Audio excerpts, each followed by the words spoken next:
سورہ آل عمران کی تفسیر آیت نمبر 1 سے لے کر 9 تک۔ الحمدللہ والصلاۃ والسلام علی رسولہ وعلی آلہ وصحابہ اجمعین۔ اعوذ باللہ من الشیطان الرجیم، بسم اللہ الرحمن الرحیم۔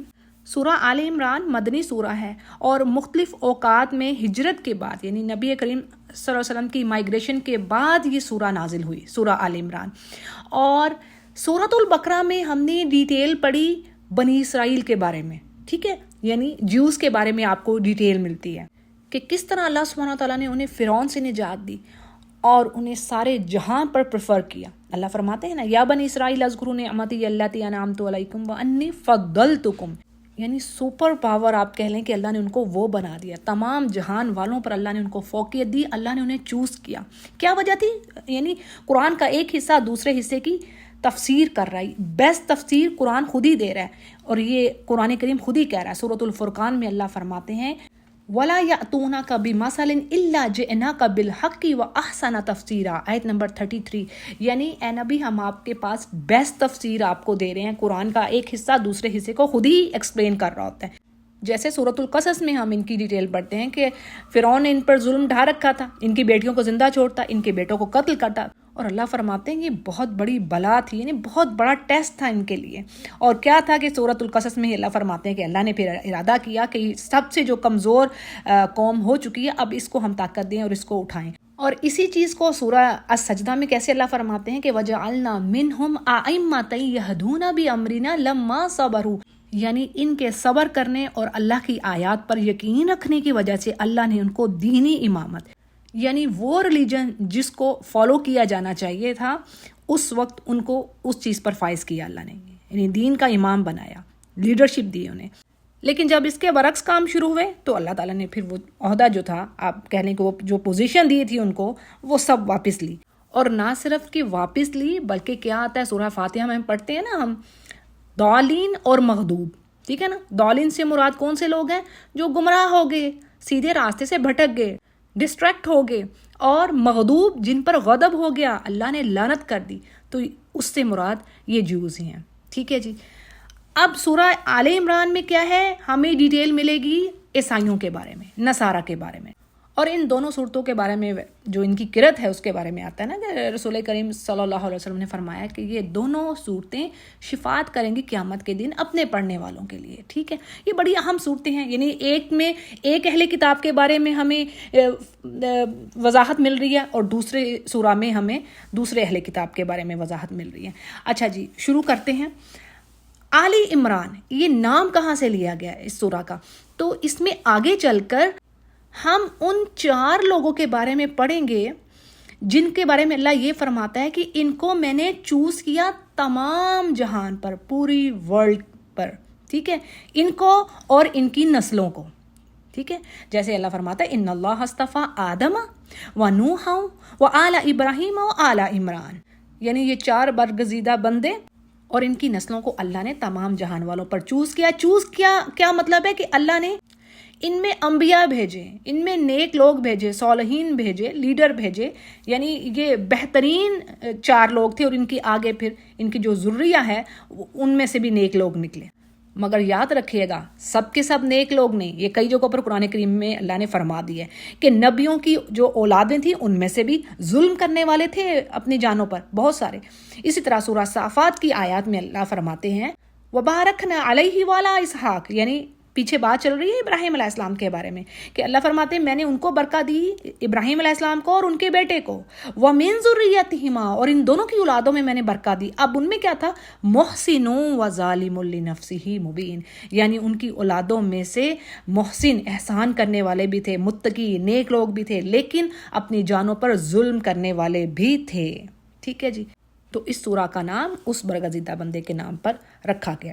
اور اس سورہ کا پہلا حصہ جو ہے اس میں عیسائیوں کے وفد نجران، یعنی ایک ڈیلیگیشن آیا جس کا نام نجران تھا، عیسائیوں کا، آپ صلی اللہ علیہ وسلم کے پاس 9 ہجری میں آپ صلی اللہ علیہ وسلم کی خدمت میں حاضر ہوا، اور انہوں نے آ کر اپنے عیسائی عقائد، یعنی ان کے جو کرسچینٹی کے جو بلیفز تھے اس کے بارے میں اور اسلام کے بارے میں آپ سے مباحثہ، مذاکرہ، یعنی جس کو آپ کہہ لیں کراس فائر کرنا، سوال پوچھنا، مذاکرہ اور مباحثہ کیا، جس کا رد کرتے ہوئے، یعنی کراس فائر میں کیا ہوتا ہے، وہ اپنی بات رکھ رہے ہوتے ہیں اور دوسرا جو فریق ہے وہ اپنی ایک بات بہترین طریقے سے، یعنی اللہ سبحانہ وتعالیٰ نے فرمایا نا سورۃ العنکبوت میں وَلَا تُجَادِلُوا أَهْلَ الْكِتَابِ إِلَّا بِالَّتِي هِيَ أَحْسَنُ، یعنی اہل کتاب سے تم مجادلہ ہوتا ہے نا، وہی کراس فائر، یعنی ان سے مباحثہ کرو، بات چیت کرو اپنے دین کے بارے میں، ان کو یعنی کنونس کرو اس دین پر لے کے آؤ، لیکن کیا ہے بہترین انداز سے، بہترین حکمت عملی، جو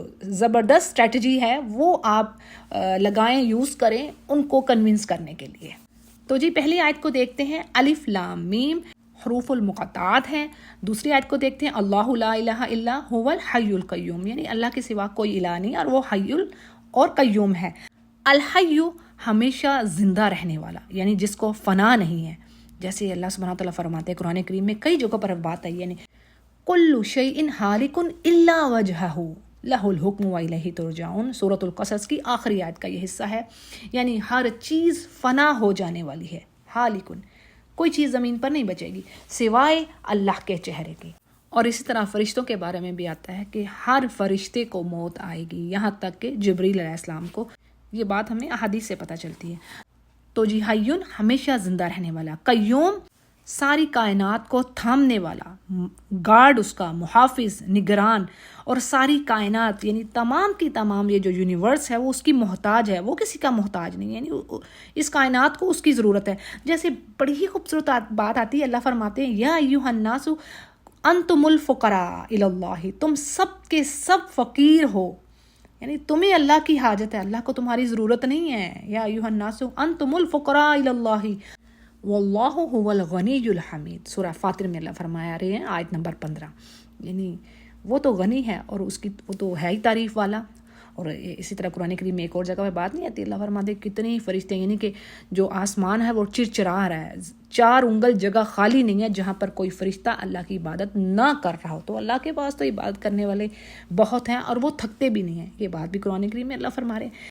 اسی طرح مزید جان لیجئے اہم بات کہ یہ جو 2 صفاتی نام ہیں اللہ کے، الحی القیوم، یعنی ان ناموں کے ساتھ جو دعا کی جائے گی وہ قبول ہوگی، اللہ اس کو رد نہیں کرے گا، اور ان کو اسم اعظم کہا جاتا ہے، ٹھیک ہے، یہ بات ہمیں حدیث میں ملتی ہے۔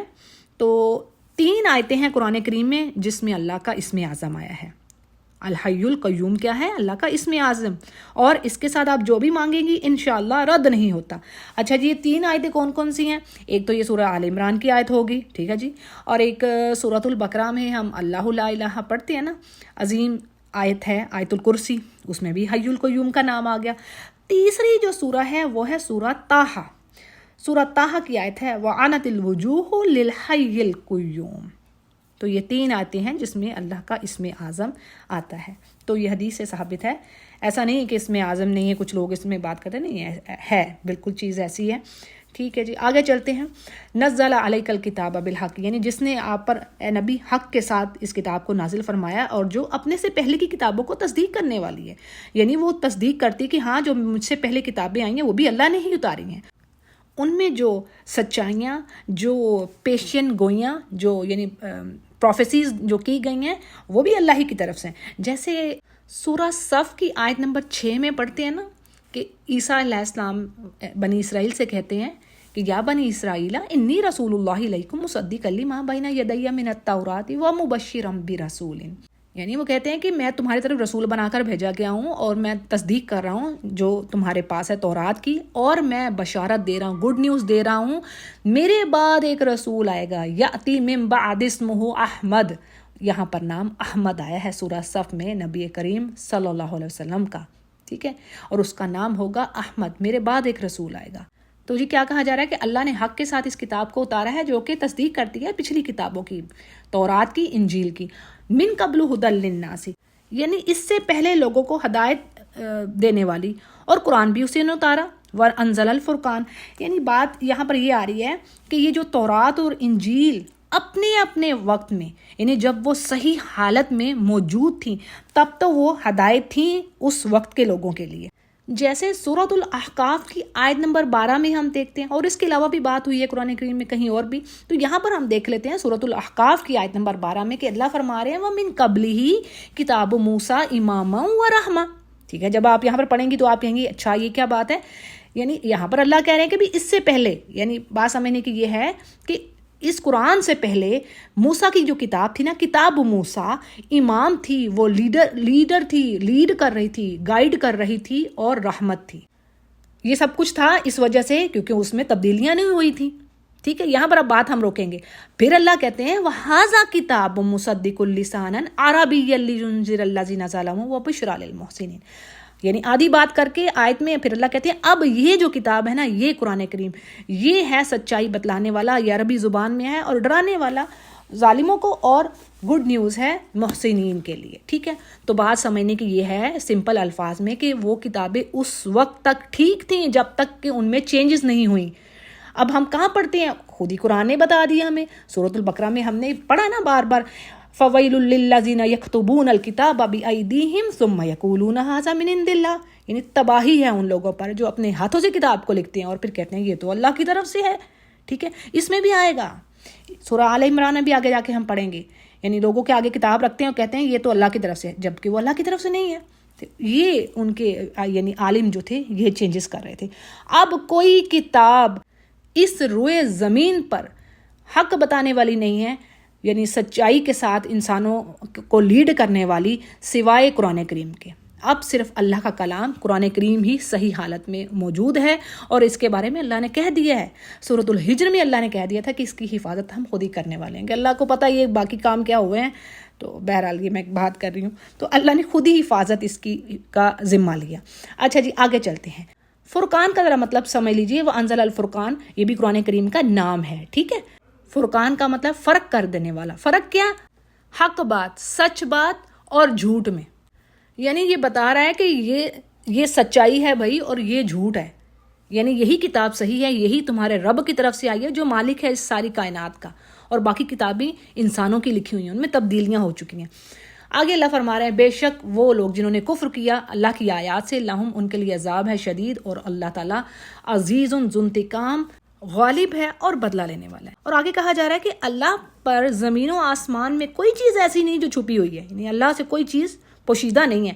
اور وہی تو ہے یصورکم، مصور سے آتا ہے نا تصویر بنانے والا، وہی تو ہے جو تمہاری صورتیں بناتا ہے فی الارحام، ماؤں کے پیٹوں میں، کیف یشاء، جیسے وہ چاہتا ہے، اور اس کے علاوہ کوئی الہ نہیں، اور وہی غالب ہے اور حکمت والا ہے. اچھا جی، یہاں پر ایک بات، اہم جو پوائنٹس ہیں وہ سمجھ لیجئے. قرآن کریم میں ایک جگہ پر بات آتی ہے کہ اللہ فرماتے ہیں کہ اللہ کے علاوہ کوئی نہیں جانتا کہ ماں کے پیٹ میں کیا ہے. ٹھیک ہے، یہ سورہ لقمان کی آیت ہے. اب اس سے کیا مراد ہے؟ یعنی آج آپ کہیں جی سائنس نے تو یہ حساب لگا لی ہے کہ میل ہے یا فیمیل ہے بیبی، تو بات اس کی نہیں ہو رہی، سیکس کی بات نہیں ہو رہی.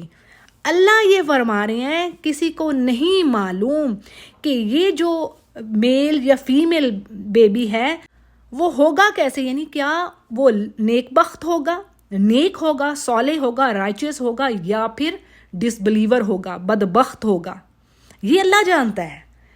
ٹھیک ہے، کیسے؟ اب دیکھیں ریورٹ ہوتے نا لوگ، ٹھیک ہے، اور بعض اوقات ان کے جو پیرنٹس ہیں وہ نہیں ریورٹ ہوتے. خود ابراہیم علیہ السلام کا دیکھ لیجئے. ابراہیم علیہ السلام جو دنیا کے امام تھے نا، اللہ نے ان کو چوز کر لیا.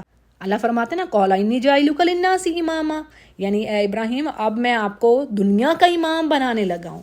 ٹھیک ہے، تو ان کے باپ کے بارے میں کیا ہم پڑھتے ہیں، سورہ مریم اٹھا لیجیے، اس میں آپ کو ڈیٹیل ملتی ہے. یعنی انہوں نے بار بار اپنے باپ سے کہا کہ یہ چیز چھوڑ دو، بتوں کی عبادت کرنا، یہ تو شیطان تمہارا کھلا دشمن ہے. اب اس نے آگے سے کہا کہ ابراہیم اگر تم باز نہ آئے تو میں تمہیں سنسار کر دوں گا، تو یعنی مجھے تم چھوڑ دو، اور وہ ایمان نہیں لایا تھا. ٹھیک ہے، تو یہ اللہ جانتا ہے کہ اب اگر کوئی کافر ماں ہے تو اس کے پیٹ میں کوئی مومن بچہ ہے، یعنی اس کو پتہ ہے کہ کچھ عرصے بعد جا کر اس نے کیسے ریورٹ ہونا ہے. تو بات یہ ہے کہ اللہ کو ہی پتہ ہے کہ کس نے جہنم میں جانے والا بننا ہے اور کس نے جنتی ہونا ہے، اور اس کے بارے میں سوائے اللہ کے کوئی نہیں جان سکتا. ٹھیک ہے جی، اگلی آیت کو دیکھتے ہیں. هو الذی، وہی تو ہے جس نے نازل کیا اے نبی آپ پر کتاب قرآن مجید، اور اس میں کیسی آیات ہیں اللہ کی، کچھ تو محکمات ہیں اور وہ بیس ہیں کتاب کی، الکتاب. ٹھیک ہے، اور کچھ ایسی ہیں جو سملیرٹیز رکھے ہوئے ہیں، متشابہات. متشابہ سے کیا ہوتا ہے، جس میں یعنی بات کچھ زیادہ واضح جو ہے عام لوگوں کے لیے واضح نہیں ہوتی، عام لوگوں کے لیے. ٹھیک ہے, سب سے پہلے ہم محکمات کے ورڈ کو لیتے ہیں. محکم اسٹرانگ, کلیئر, مبین, یعنی واضح ہیں وہ, جن کو سمجھنے میں جاننے میں کوئی بہت زیادہ دقت پیش نہیں آتی عام انسان کو بھی, جیسے کہ شریعہ لاز, ایشوز, شریعہ رولز, دینی احکام و مسائل اور انبیاء کی سٹوریز. تو یہ ایسی چیزیں ہیں جن کا جو میننگ ہے بڑا کلیئر ہے اور سمجھ آ جانے والا ہے. اس کے برعکس, یعنی اس کے اگر آپ اپوزٹ جائیں تو کچھ ایسی آیات ہیں جو سملیرٹیز پر بیس کر رہی ہیں, متشابہات ان کو کہا جاتا ہے. تو اس میں کیا چیزیں ہیں؟ اللہ کی ہستی کے بارے میں, یعنی اللہ کی جو پرسنالٹی ہے, پھر قضاء قدر, فیٹ اینڈ ڈیسٹنی, جنت اور دوزخ اور فرشتے, یعنی وہ چیزیں جو آپ کی عقل سے اوپر ہیں, وہ تمام ان سین چیزیں.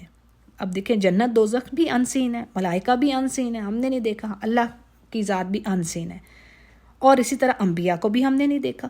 پھر ان کے ساتھ کچھ اور چیزیں آپ ایڈ کر لیجئے, قضاء قدر, اس پر بڑے سوالات ہوتے ہیں جی فیٹ اینڈ ڈیسٹنی کے اوپر. یعنی ان کے بارے میں یعنی ایسی تعویلیں جو کہ صحیح تعویل نہ ہو. تعویل کا مطلب کیا ہے؟ تعویل کے دو معنی ہیں, آگے چل کے بھی اس کی ڈیٹیل ہوگی. تعویل کیا ہے؟ یعنی کسی چیز کی جو اصل حقیقت, اس کے کور کو جاننا. تو کچھ لوگ کیا ہے, ایسی باتوں کے پیچھے پڑے رہتے ہیں, متشابہات کے پیچھے پڑے رہتے ہیں, کیونکہ ان کے دلوں میں کجی ہے, ٹیڑھ پن ہوتا ہے. یعنی وہ خود ایمان والے ہوتے نہیں ہیں, ان کا دل ہی نہیں اس چیز پر ٹھکا ہوتا, اور وہ پھر اس کے ذریعے سے لوگوں کو بھی گمراہ کرتے ہیں. جیسے ایک سمپل مثال سے سمجھیے کہ قرآن عیسیٰ علیہ السلام کو عبداللہ اور نبی کہہ رہا ہے. یہ بات بڑی واضح ہے, سمپل ہے, لیکن کیا ہے کہ اب عیسائی اسے چھوڑ کر قرآن میں عیسیٰ علیہ السلام کو روح اللہ اور کلیمت اللہ کہا گیا, اس کے پیچھے پڑ جائیں گے. ٹھیک ہے, یعنی وہ یہ نہیں دیکھ رہے کہ بھی قرآن تو کہہ رہا ہے وہ میرا بندہ ہے, اس کو نہیں دیکھ رہے, بلکہ کس چیز کو پکڑے جا رہے ہیں؟ روح اللہ کو اور کلیمت اللہ کو. یہ بھی اللہ سورہ آل عمران میں ہی اللہ کہیں گے. ٹھیک ہے, تو یعنی بات کی صحیح اصل میں جانا نہیں ہے, اس کی تہ میں جانا نہیں ہے, اور اپنی من پسند تفسیر کر دینا, یہ بھی بات ہے. یعنی ایسے علماء ہوں گے, جیسے کہ آپ صلی اللہ علیہ وسلم نے فرمایا, میری امت میں ایسے علماء اٹھیں گے جو فتنے ہی پھیلائیں گے, فتنے ہی ان کے اندر جائیں گے. تو اللہ تعالیٰ ان چیزوں سے بچائے. اور ہم لوگوں کے لیے بڑی بات یہ ہونی چاہیے کہ ہمیں عمل کرنے والا ہونا چاہیے, نہ کہ بال کی کھال میں ہم لگے رہیں, یعنی بال کی کھال اکھیڑ کے رکھو. دیکھیں صحابہ کرام عمل پر فوکس کرتے تھے, تبھی وہ کامیاب ہوئے. یہ نہیں بیجا سوالات کیے جائیں. ہاں کچھ چیزوں کی جو نہیں سمجھ آ رہی ضرور ہمیں سوالات کرنے چاہیے, لیکن جب کسی چیز کے بارے میں ایک اسکالر ہمیں بتا رہا ہے تو اس کو ایسے منوان چیز کو لے لینا چاہیے. تو بات ہوگی واضح کہ جن کے دلوں میں ٹیڑھ پن ہے وہ ان سیملیرٹیز کے پیچھے رہتے ہیں اور فتنے ڈھونڈتے ہیں, جبکہ ہر چیز کی جو تعویل ہے, وما یعلم تعویلہ الا اللہ, یعنی ہر چیز کی جو اصل ہے, اس کی جو تفسیر ہے, ڈیٹیل ہے, وہ اللہ کے سوا کسی کو نہیں پتا. ہاں لیکن آگے اللہ کہہ رہے ہیں والراسخون فی العلم, یعنی وہ لوگ جو گہری نالج رکھتے ہیں, ڈیپتھ میں جاتے ہیں, اور ایمان والے بھی ہوتے ہیں. یہ بھی ذرا بات سمجھے گا, ٹھیک ہے نا.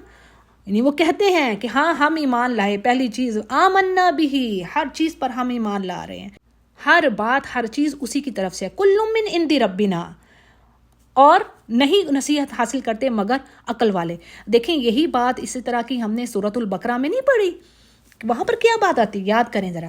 اللہ فرماتے ہیں ان اللہ لا یستحیی ان یضرب مثلا ما بعوضۃ فما فوقها, اللہ شرم نہیں کرتا کہ اللہ ایک مچھر کی مثال بیان کرے. مچھر کیا ذرا سی چیز ہے, ٹھیک ہے, لیکن کہا یہ جاتا ہے کہ مچھر سے جتنی ہلاکتیں ہوئی ہیں نا اتنی جنگوں میں نہیں ہوئی.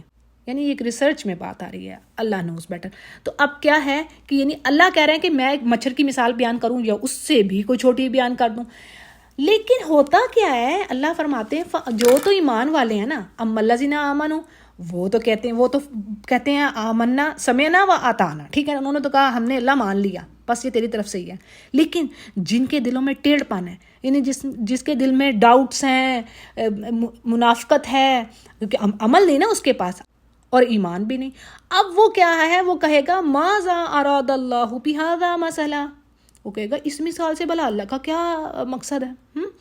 تو یہی چیز آ رہی ہے کہ اللہ فرماتے ہیں جو کہ پکے علم والے ہیں نا, جو مومن بندے ہیں اور ان کو علم بھی ہے, یعنی جو صحیح علم رکھتے ہیں, وہ ان متشابہات میں پڑھ کر لوگوں کو گمراہ نہیں کرتے, ٹھیک ہے, عمل کرنے والے ہوتے ہیں. اور تعویل کے دیکھیں جی دو معنی ہیں, ایک تو ہے کسی چیز کی اصل حقیقت ٹھیک ہے، کیا ہے؟ پھر اسی طرح تعویل کا دوسرا معنی کسی چیز کی ڈیٹیل، تفسیر، تعبیر اور بیان، یعنی اس کی جو وضاحت ہے. اور علم کی صحیح پکڑ تو صرف یعنی علم والوں ہی کے پاس ہے جو سچے اللہ کے بندے ہیں. پھر جی آگے اللہ فرما رہے ہیں ربنا لا، تو بڑی خوبصورت یہ دعا ہے، اس دعا کو یاد کیجئے. اس کے معنی کیا ہے کہ اے ہمارے رب، ہمارے دلوں کو تو ٹیڑھا نہ کرنا بعد اس کے جب تو نے ہمیں ہدایت کر دی، اور ہمیں اپنی طرف سے ہم پر رحمت فرما، اور بے شک تو عطا کرنے والا ہے. اور اے ہمارے رب، بے شک تو جمع کرنے والا ہے لوگوں کو اس قیامت کے دن جس میں کوئی شک نہیں ہے، اور تو اپنے وعدے کے بالکل خلاف نہیں کرتا. اور یہ بڑی ہی اہم دعا ہے، اگین میں یہ کہہ رہی ہوں، کیونکہ جس کو بھی ہدایت آ گئی تو وہ چاہے گا کہ وہ پھر اسی راستے پر رہے. اور اسی طرح حدیث ہمیں کیا بتاتی ہے، آپ صلی اللہ علیہ وسلم بھی اکثر یہ دعا مانگا کرتے تھے، یا مقلب القلوب ثبت قلبی علی دینک، یعنی اے میرے رب، میرے دل کو اپنے دین پر قائم رکھنا، اپنی اطاعت پر قائم رکھنا. یہ بھی بات حدیث میں آتی ہے، یعنی دل جو ہے نا الٹتے پلٹتے ہیں. تو یہ ہرگز ہمیں کسی زوم میں نہیں رہنا چاہیے کہ آج اگر ہم نیکی پر ہیں تو ہم ایسے ہی رہیں گے اسی حالت میں. نہیں، ہمیں ہر ٹائم اللہ کا ذکر کرنا ہے. اور کیوں؟ دیکھیں شیطان نے کیا کہا تھا، یعنی اس نے تو مرتے دم تک جو ہے نا پوری اپنی کوشش کرنی ہے کہ آپ کو سیدھے راہ سے بھٹکائے.